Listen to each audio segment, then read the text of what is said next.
All right, boom. So if you're able to put into the chat if you're running a for-profit or a nonprofit, one for profit, two for nonprofit. That way I'll focus more on based on who's in the room, but I am going to touch on both. So one and two. Nice. Good to see you, Sabrina. It's been a while. Are you still doing the gift baskets? Yes? Okay. Please put your link into the chat because we should be buying gift baskets from you for our symposium and things. So glad to see you. I see a lot of one and two. That is really good. You're in a good spot because I am in that same camp, running a for-profit and a nonprofit, and then talking about how it intermingles and how you can leverage one for the other. So if you're only running a for-profit, start to think of how you can partner with nonprofit organizations because that really helped to amplify the different grants that we were able to get opened up to. And again, if you're running a nonprofit, think of what revenue generating activities you can be doing so that you have a social enterprise that brings in additional revenue. So to give you a bit of background, so my name is Ryan Knight. Sometimes I refer to myself as Sir Ryan Knight, playing on my last name.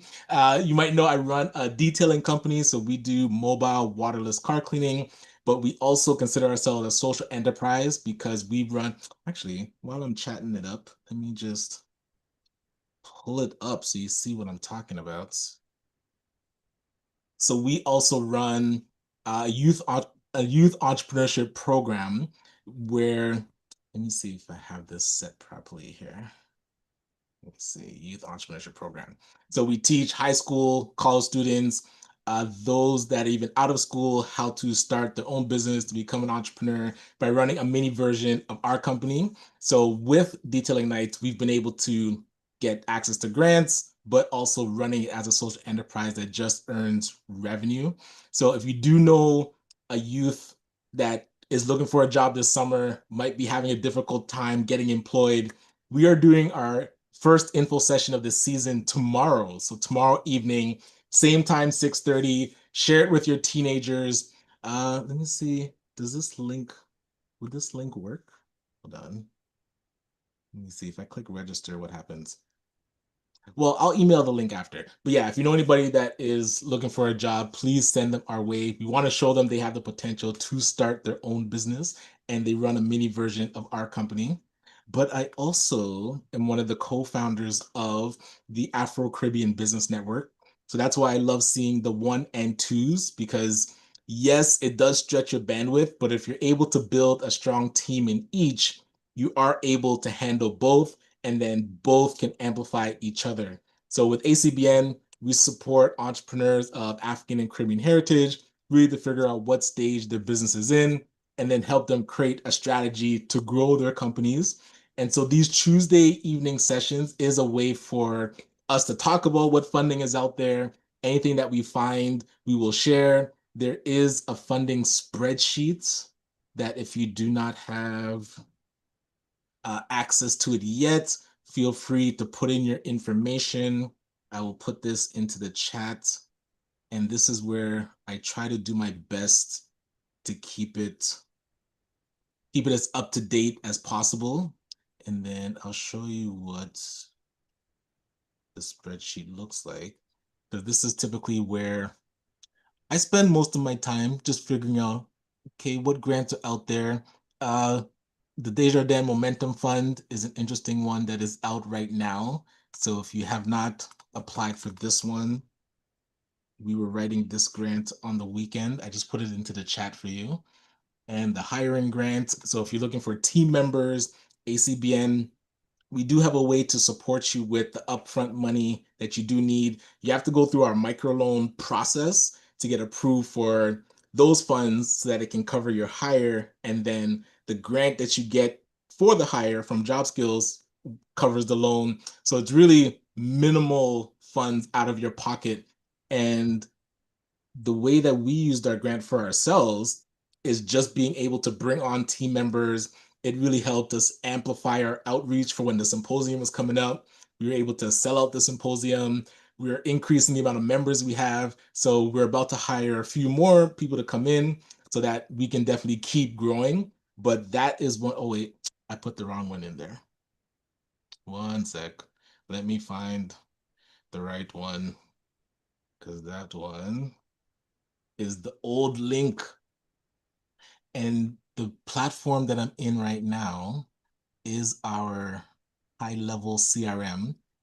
And it is a platform that you can get access to and for free for 3 months if you become an ACBN member, which is only $47 a month. And then if you do keep the platform only costs $67 a month. So we're actually doing office hours on Mondays, Monday evening at 7. So you can learn about how to navigate this platform. But I'm in here now because I need to find the right link so that you can do the hiring quiz. See if this one is the right one. So this is if you're looking for a 12-week, you get a 12-week job work trial with job skills. So they'll cover up to, I think, 95% of the hire. A lot of times we do get stuck with needing to pay that money up front. That's where our microloan can come in. If you get approved for the microloan, then you can use that money to hire the person and then use the grant to pay back the microloan. So this link is good, although I do not like home 21,000. What is this? Let me fix this. Sorry. Wait, what does it say first? It's in the chat, Ryan. Okay, nice. Yeah, let me fix this thing though. Hiring landing page is better. Landing page. All right, so when you click on this, does it take you there? Okay, so this takes you directly to the form. Yes, but if you want to go to the landing page itself, you can go here if you want to learn a bit more about the platform or the program itself. But yes, so disregard the first one, use this next one. All right. I do want to share with you, as I was talking about, so these things, Desjardins is for-profit companies. Yes, a business owner, you can get up to 20,000, and so you can submit, and it's really good to actually connect with a local Desjardins rep because I think they want to see that you're at least connected to somebody in Desjardins that would be like your ambassador. So if there's an office nearby you, I would go and introduce yourself and say, like, hey, I heard about this momentum fund that Desjardins has for business owners. Or if you want to just say hi and introduce yourself without mentioning this first and say, hey, curious what Desjardins can do for businesses. And then also mention, I heard that they have this momentum fund. I would definitely try to dig deeper so that you have a rep that can be your ambassador. So this one, did I put this in the chat? Hold on. Did I put it? Desjardins, yes. So it's in there, but it's also on the funding spreadsheet if you're looking for it. I did want to share with you what I was working on the weekend, which is the Youth Opportunities Fund 2026 submission. So these are templates that you typically get access to when when either if you're in our course or if you're just working with our team. But this one has two applications in one because I had the old questions that were from like an older application, but now they've kind of changed the order of how they do the questions. So you'll see at the bottom here where the new questions start. What's this? New questions, new questions, new questions. I think it's here. Yes. Uh, okay, nice. And then when we did our workshop, we were using Claude to take all the past applications that we've already put in, then put in the application guidelines, and then it came up with kind of a new modern, like actually three options. And then I made it combine all three options into one. So you'll see it's like woven all the three concepts into one kind of mega concept. And so now our Knighthood Academy, we have a division called Knights in the Community where we're training the trainer so that the ones that go through the program also get trained to deliver the program in the next cohort. So these are things that, hey, if you're not friends with Claude yet, and Claude is down here. Also, what do I have Claude working on here? Oh, the sponsorship training that I spelled wrong, but hold on. You'll see all the different projects that we have. So the Knighthood Academy, consulting business, detailing nights, the car wash business, ACBN. It really brings all of my thoughts into one place, and then you can kind of ask it questions. So I have shifted from ChatGPT to Claude because I love that Claude has an actual desktop option, and then Claude does work in your uh, Chrome browser, so it can actually navigate websites for you.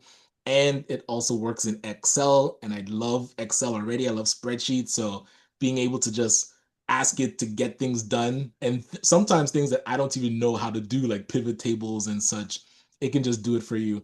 So if you want to amplify any of your work, I would recommend Claude. So you might be asking, Ryan, I'm a nonprofit or I'm a for-profit. How can I qualify for Youth Opportunities Fund? So if you don't know what Youth Opportunities Fund is, hold on, you'll notice that it's done through the Ontario Trillium Foundation, and the Ontario Trillium Foundation only funds nonprofits. So as a for-profit, you have to now look at what is the community work that you do, and then pull out just the community work and turn that into a project. So, or and even turn it into an actual grassroots organization. So back in 2018, that's what we did with our application. So we were able to work with a nonprofit at the time. We were working on, okay, how do we build out this youth entrepreneurship program that had already been running, but every time I applied on my own, we were getting declined. So because I was applying kind of from the for-profit business lens, so we were able to just take the project, to take the community work, the training itself, turn that into a grassroots entity, and then be able to apply for the grant, and we're successful. So this is where it's really important to, one, have a nonprofit that you're working alongside, and then also look at the community work that you're already doing, and this would open you up to these other grants that are available. So you'll notice this one is due tomorrow at 5. So if you're just hearing about this for the first time, yes, I apologize for the last minute, but there was a session on Sunday. So if you missed the session on Sunday, I tried to give a bit more warning time, and we did do a session, I think 2 months ago, because this had been open since, when was this open? February. So I've been talking about this all, and it's in the spreadsheet.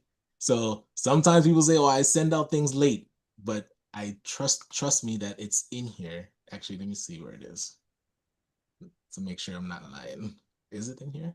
Yes, it is. So the Youth Opportunities Fund, that's why we should always be checking, but I should have taken this and put it over here because it is eminently due. So that I do apologize for. Upcoming deadline, April 15th, 2026, Wednesday, 5 p.m. All right. So if you're looking to do the Youth Opportunities Fund, I will put this one in the chat as well. So those are the two main grants that we've been working on. So the Desjardins one and the Youth Opportunities Fund. We were debating if we were going to do the Family Innovations Fund. That one I've never been successful with. So I kind of went back to what has been tried and true, the TEST grant. But there is one, because the Youth Innovations Grant, you do have to have a core team for your grassroots entity where if an adult is involved, it can't be majority adults. So one adult and 2 youth or 3 youth, those have to lead the grant. For the family innovations, it can be adult led. Just I have not had success with this grant, so maybe that's why I should put in one to see and break that streak. But this one's due tomorrow too. I have to sleep on that. I don't know. If anybody has a good idea for the Family Innovations Test Grant, we might do a power session tomorrow morning. We can collaborate on it. All right. So those are the two main ones. But I also wanted to show you, and just let me pause if anybody has questions about the Desjardins or the Youth Opportunities Fund. Because the Youth Opportunities Fund, it does take some time to get it done. I would say you would have to dedicate like a good 2 hours. I'll put the portal link, because if you do not have a an account on the portal, please do register for that today, like right here, create an OTF account. And then once you log in, oops, what is my login? You'll see the application, available applications here. And if you do need an organizational mentor, ACBN is applying to become one. So if we do become one, we can help you with you need a trustee, because your grassroots entity cannot be the lead, like it can't receive funds from YOF. You need a trustee to do that. So keep that in mind if you're gonna go for it. Sophia, I see your hand up. You can go ahead. Hi, Ryan. Good night. Good night. I wanted to just get clarification. So you're saying for the youth, Mm. what is it, the test innovation version of this application, it can only be one adult, but it has to have youth that are leading the grant. Yeah, so for a grassroots organization, they want to see a core of a minimum 3 people. And then those 3 people, if it's the Youth Opportunities Test Grant or the Youth Innovation Test Grant, the youth have to be part of designing and implementing the grant. Actually, let me see if I can still log into this thing. Yes. So you'll see, uh, it does ask you questions about, like, if the adult is leading the application, they want to know, okay, what is your role in the process and the project? What's the role of young people in the project? So yeah, they'd have to be involved. So it can't just be you're writing the grant and then telling youth what to do, pretty much.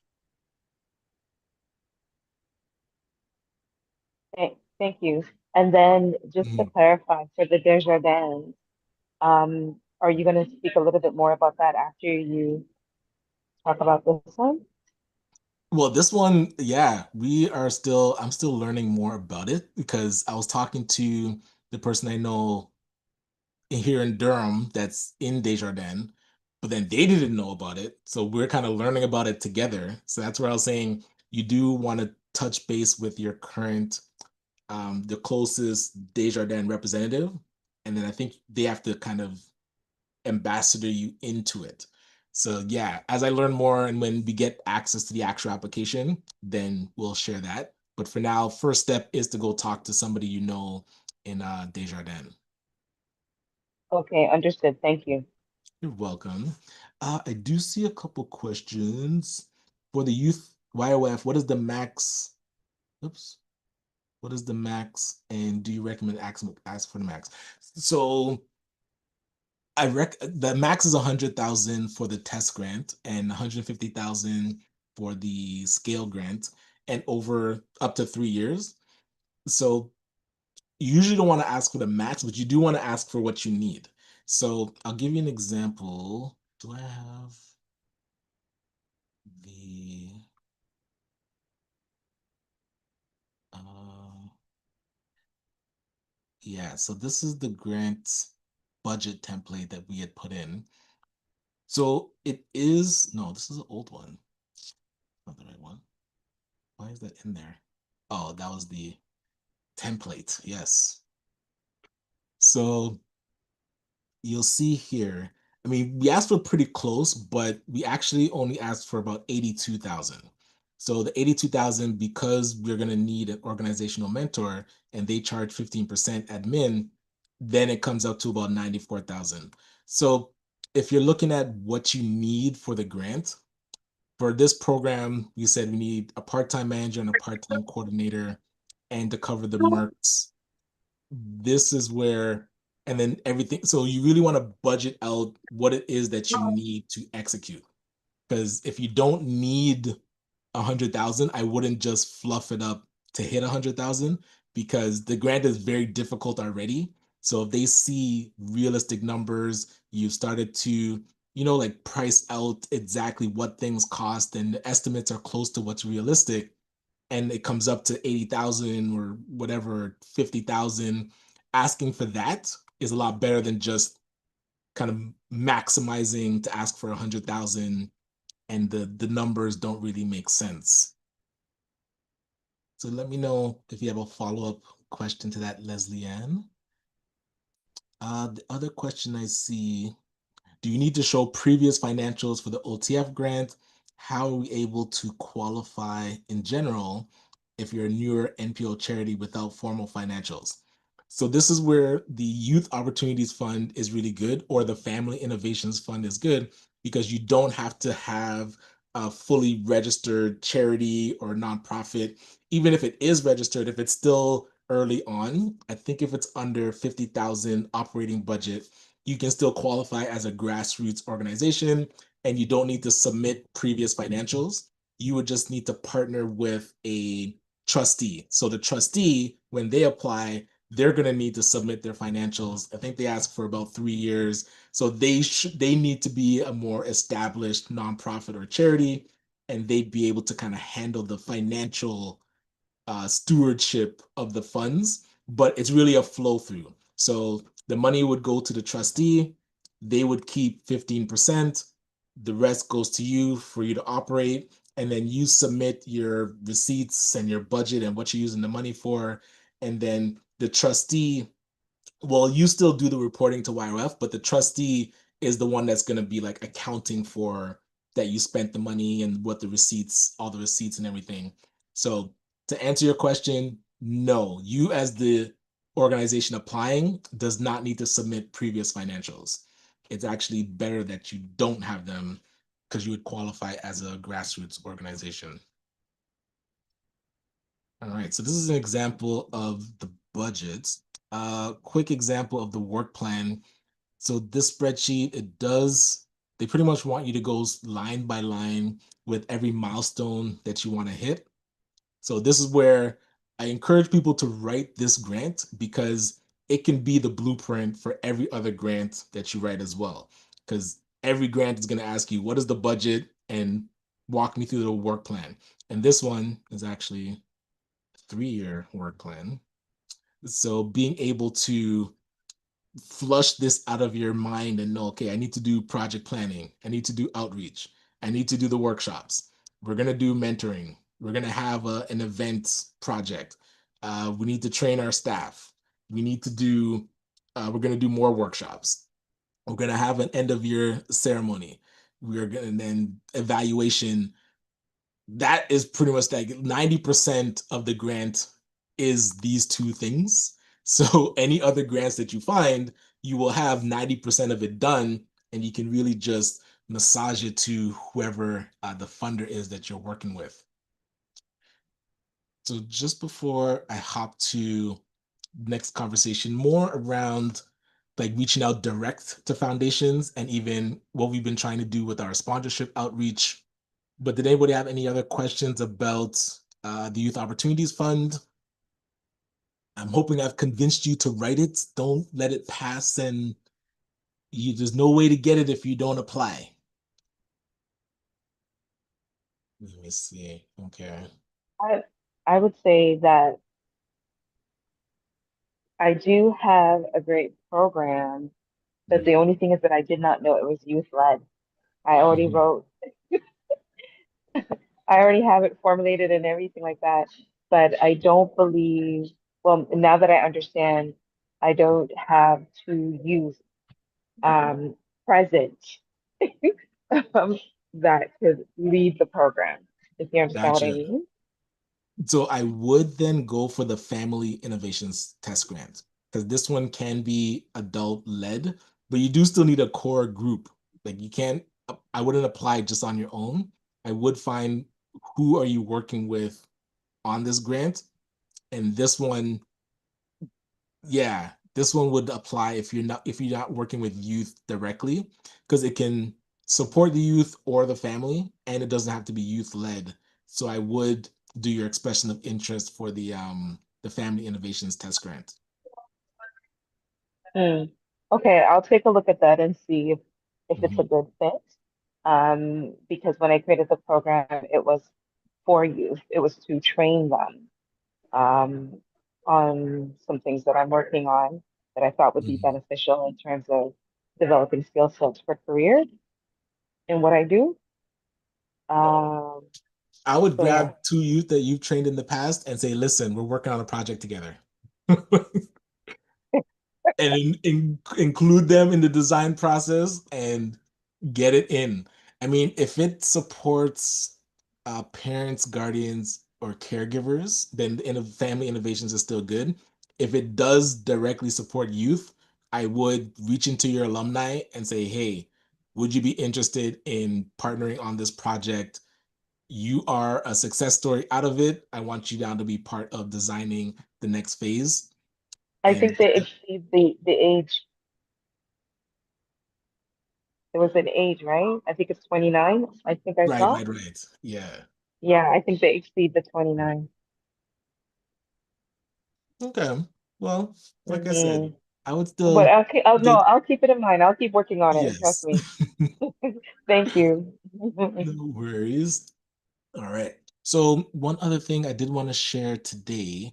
So being able like waiting for when grants open is fine, but one thing that we realized is if you have a strong program, you need to reach out directly to foundations that exist that are mandated to support projects like what you do.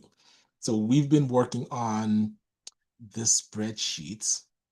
Well, in the funding one, let me check this one first. I've been trying to do my best with reaching out, like finding the contact details for all of these different foundations. So in this funding spreadsheet, it's always good to check their website and then see the best way to apply for the grants that they have. And again, you might be saying, well, these foundations typically would only fund charities. Yes and no. So the CRA did create a way for non-qualified donees, which are nonprofits that are not registered charities, to still get funding from um, these types of foundations. It is still an early conversation to have with these foundations. So it is good to have like a trustee partner. So if you know of a charity that you can work with, so that if a foundation does want to fund what you're doing, but they need a charity to be your trustee, same again, you have that relationship. So looking out at what nonprofits and charities already have like your same mission, figure out ways to partner with them because then it'll open you up to more grants. And a lot of times, some charities might not know about these foundations and that they can get funding direct. So if you're able to make the connection and support them maybe with the application, or sometimes they have strong grant writers, but they can include you in that application.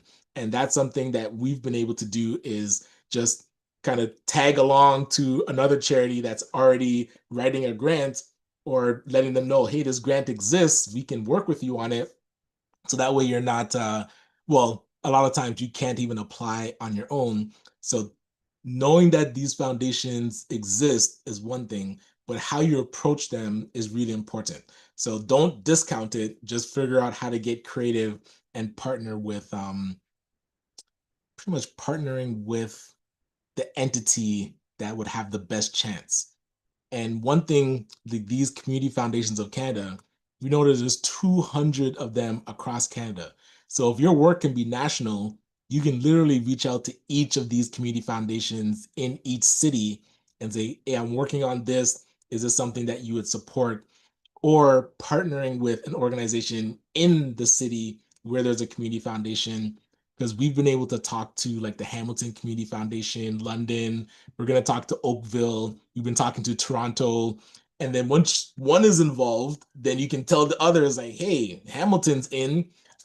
Clearly their due diligence was, they gave us the green check mark. So the other ones feel better about talking to you, at least because you've already gotten one of the foundations on board. So something to look out for. If your work is local, then 100%, because I know Brampton has one. Actually, I don't know if Mississauga has one. That's a good question. Does Mississauga have one? Let me see. Uh, sure, Mississauga. Oh, looks like it. Community Foundation of Mississauga. Yes, they will be getting an email tomorrow morning. So I know Brampton has one. Where's Brampton? Come Brampton's have an office. I'm quite confident that Brampton has one, but I don't see it there. Looks like Milton, so Halton has one. Is this one Peel? No, it says Mississauga. And then Oakville, Toronto. So yeah, this is a great place to start because look at the assets that they are managing, $1.4 billion, and the interest from that is what they've been granting out. And a lot, and they also are creating. I heard them say they created a social impact fund. So that fund is to invest into social enterprise or impact investments.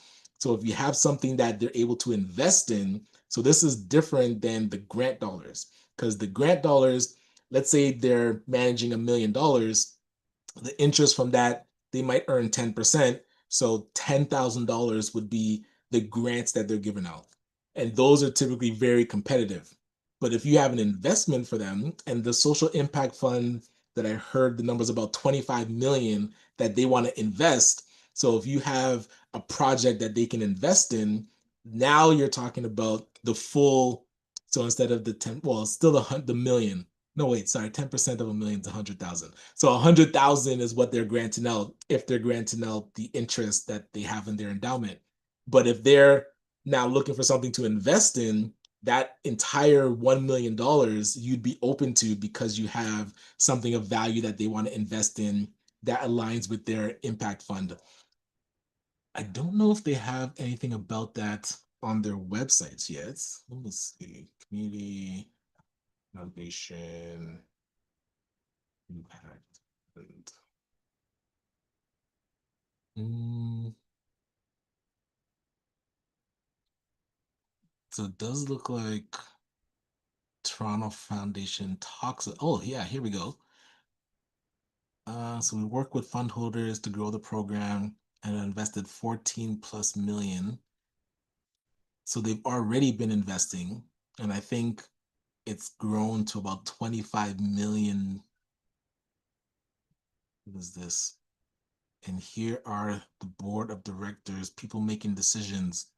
Hey, Dennis Mitchell, one of the co-founders of the Black Opportunity Fund. Andrew Spence. Oh, I know a different Andrew Spence, not him though. And then you see the different committees. So I mean, so the spreadsheet that we use to kind of keep track of all the foundation research that we're doing, you'll notice I'm always looking for people's LinkedIn so you can touch base, find their email. I think we have over about 450 email outreach, and then the short list is getting better, but confirmed funding is getting better.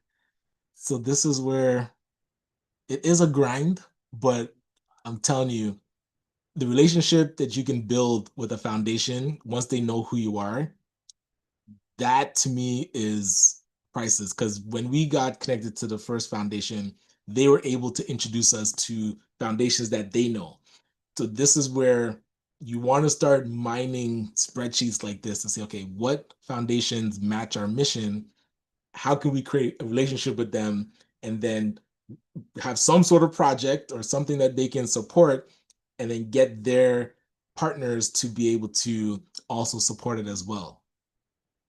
What was I looking for?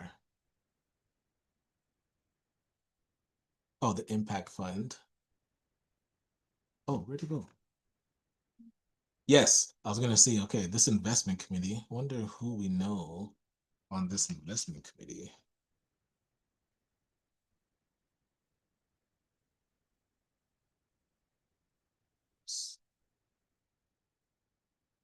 Oh, there's a lot of that who we connected to. Tim and Wayne.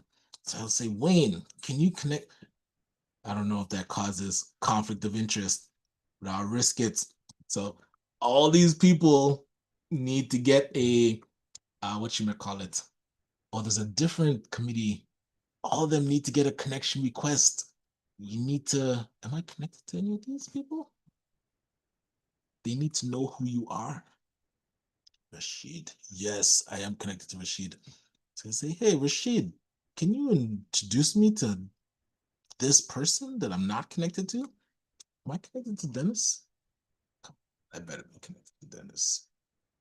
Yes. So they're all getting messages. It's like, hey, introduce me to your network.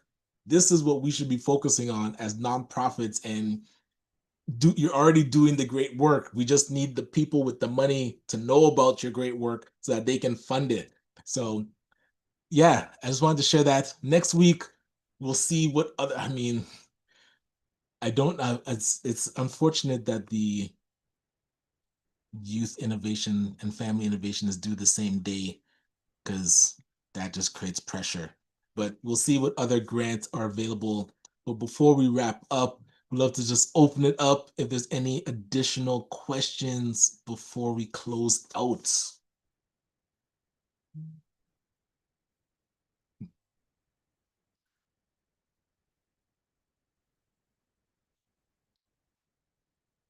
Well, let's see. Ryan, Yes, yes. I have a question for you. So would you say that it's safe to begin writing the grants and putting together a plan, even if um, there's a not-for-profit that's not yet registered, just for like really getting all the information together, or should we wait until all that is lined up with the CRA and then begin the process? This one, I would put your application in because you don't have to have everything registered and you can still get the funding. So they call it like a grassroots organization. So whatever you're thinking of, going through this portal process allows you to then get it out of your head, kind of put it onto paper. We always save the application in a Google Doc first and then transfer it to the portal.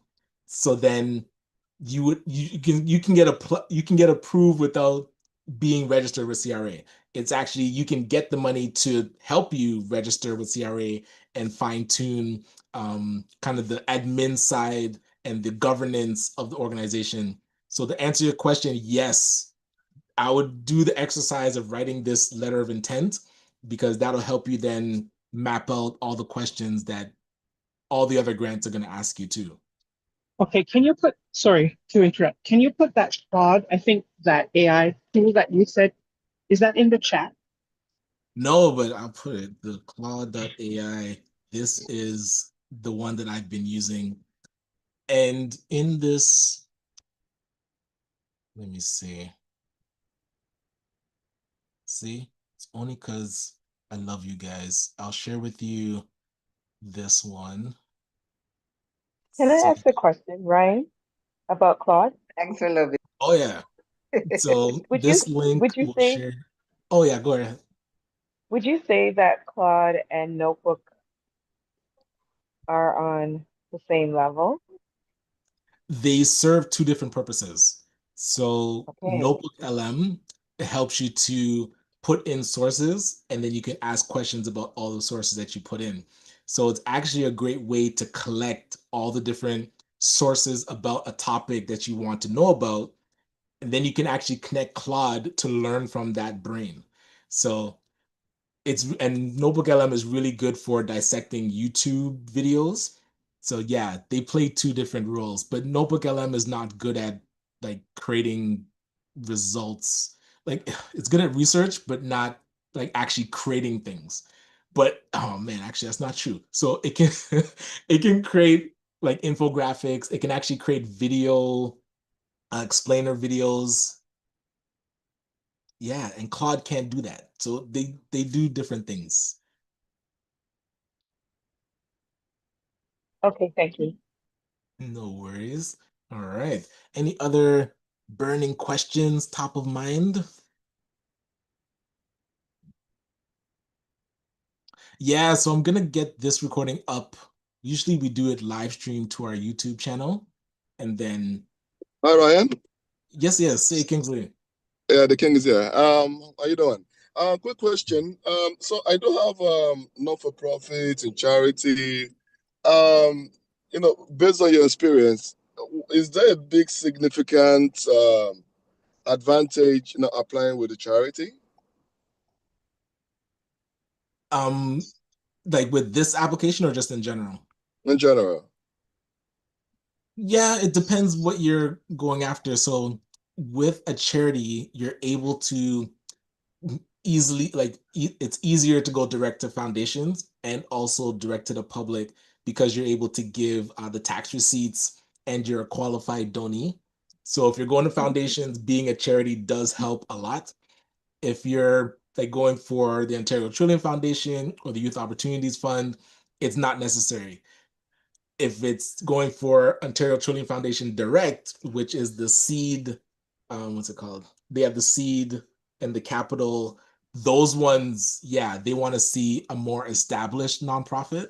But for the Youth Opportunities Fund, no, it's not necessary.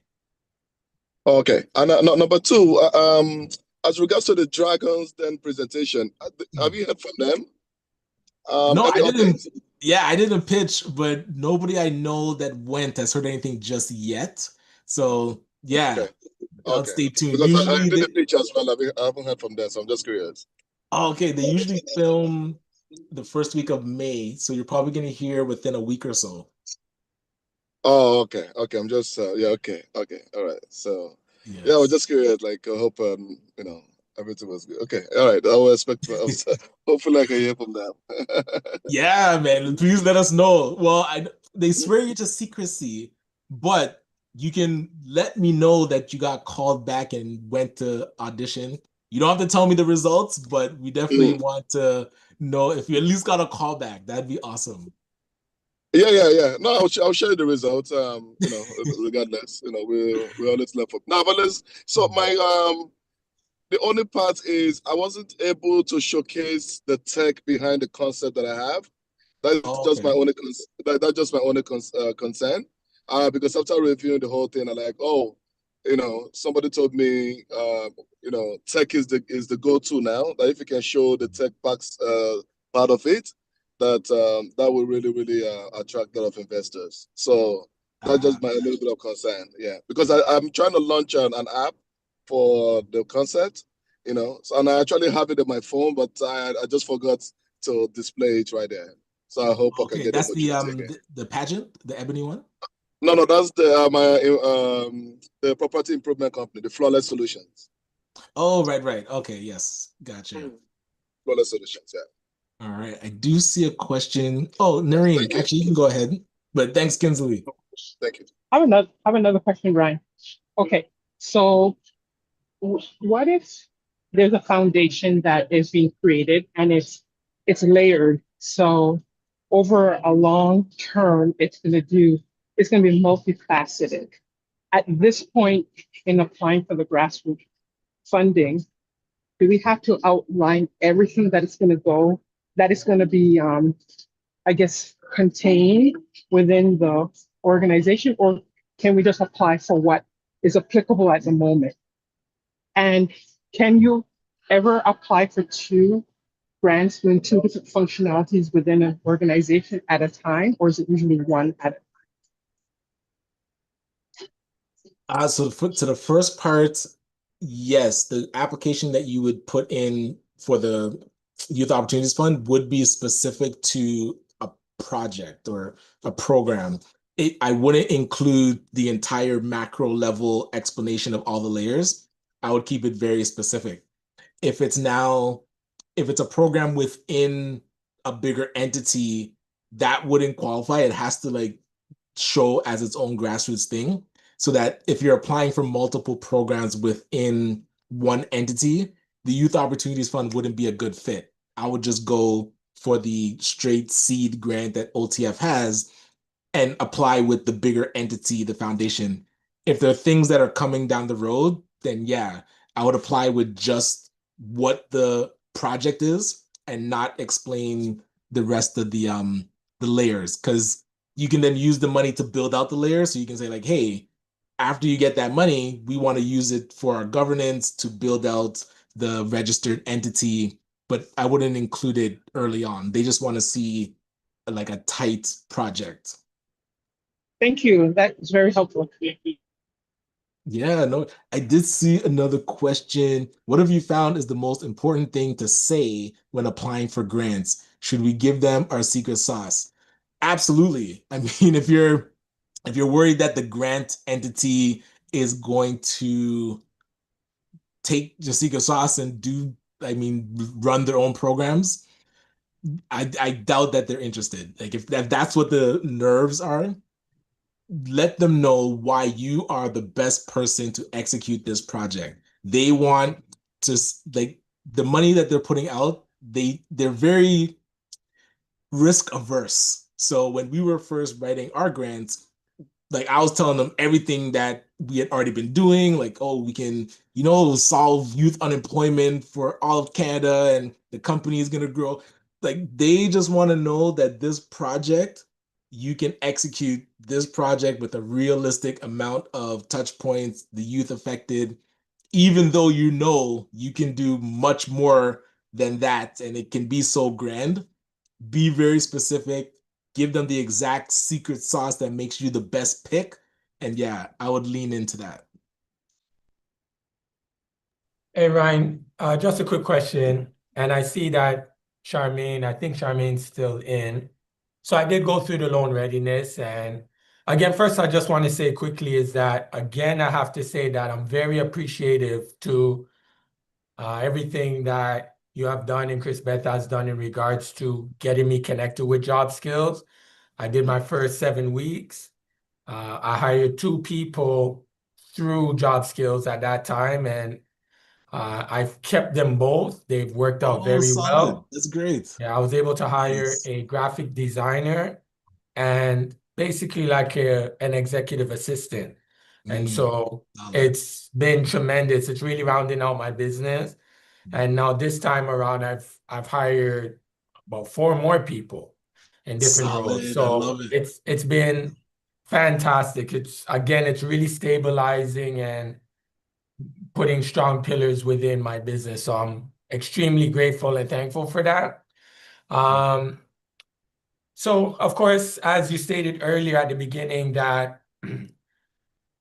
working capital and like ensuring to have, like, I won't lie to you, I wanted to make sure that I always had those payrolls Yes. every bi-weekly to make sure that, I don't have a bad reputation of not making my payroll or anything like that. But I've made it and it's been fine. Now I've hired more, so there's more to do. So the loan readiness, the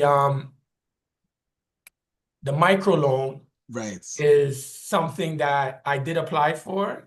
And I see that I filled out a few business assessments and everything like that. So I don't know if yourself or Charmaine could kind of comment to how that's going, because I will be straightforward. That would help me to get through usually, because I think it's every 6 weeks now that you get reimbursement from Job Skills. Gotcha. So yeah, that's going to be a little bit tight. So I just want to maybe if Charmaine, maybe she'll update me later, or just understand usually when applying for the microloan, what are the steps so that I'm prepared to know what's coming down the pipeline, I guess.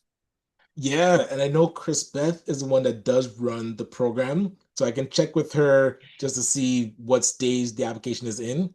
But yeah, typically people that apply for the microloan, they go through like the loan readiness and then they're able to apply. We're trying to shorten the time frame for those that are using it for the hiring. We haven't quite figured out the flow yet, but yeah, we'll keep you in the loop. But since you've already done it, it shouldn't be too much longer. Like Okay, when the perfect. application's in, yeah, it takes like 2 to 3 weeks. I see Charmaine has been corresponding with me, so I know it's fluid, but I just thought I'd ask since I had you here. Oh yeah, no worries. But yeah, the loan readiness for anyone who hasn't done it. I was telling Chris Beth the other day that I felt like my stomach was in knots because it's so straightforward and to the point of what you need to do to get prepared for financing, whether it's, a loan, basically being loan ready. So the things that you had to do to be prepared in order to be in a position for a loan, it was just right to the point. And I was able to connect with Shalom, which is, I know, the accountant that works with ACBN, and get personal taxes done and a lot of things. So I'm definitely giving my testimony that a lot has transpired positively for my business in regards to the connection. So, I just have to say, keep up the good work and thank you for everything. Yeah, our pleasure. Again, anything that we can do to support the growth, we're here for that. All right, fantastic. Yeah, Sweet. okay, Barry, I'll check with Chris Beth as well. Mm. Thanks for sharing. All right, perfect. Thanks, Charmaine. Awesome. All right. Was there any other final questions before we wrap for the night? Just quick check. Sabrina, did you ask something about the gift baskets or was somebody else asking? Okay, yeah, did you put your link? Okay, good. I think somebody was asking about your gift baskets. Sweet. Yes. Awesome. So yeah, again, we'll be here weekly. Anything that we find, anything that we're going after, we'll share our process. And the better we get at connecting with potential funders, hopefully we'll be able to share that with our network and also link you in. If you are running a nonprofit and do need support with fine-tuning governance, we have a different kind of support arm for that. If you are a for-profit and need support with getting loan ready, our loan readiness program and microloan is great for that. So we'll send that in a follow-up, but always good to see everyone and enjoy the rest of your evening. And I guess we'll see each other next week. Or we'll see you on Thursday, which is our Yes, I was first. just gonna say. Okay, go on, Charmaine. Yes. Yes, on Thursday in the drop-in, we are having a special presenter, so please join us. He's Ryan Jackson from ADP, and they will be looking at how you can improve your wealth situation with your business through payroll, people, and your systems. So it's very important for you to join, and that's at 6:30. We'll send the invite. And I'll put it in the chat as well, just so that it is there. Wealth building workshop.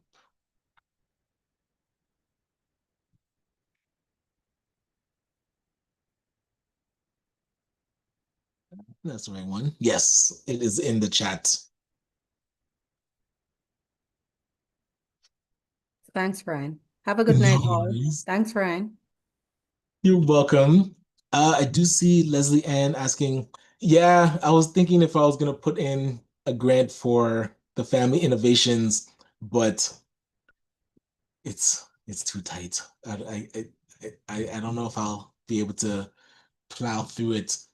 Which one were you gonna go for, Leslie Ann? The youth opportunities or the family innovation?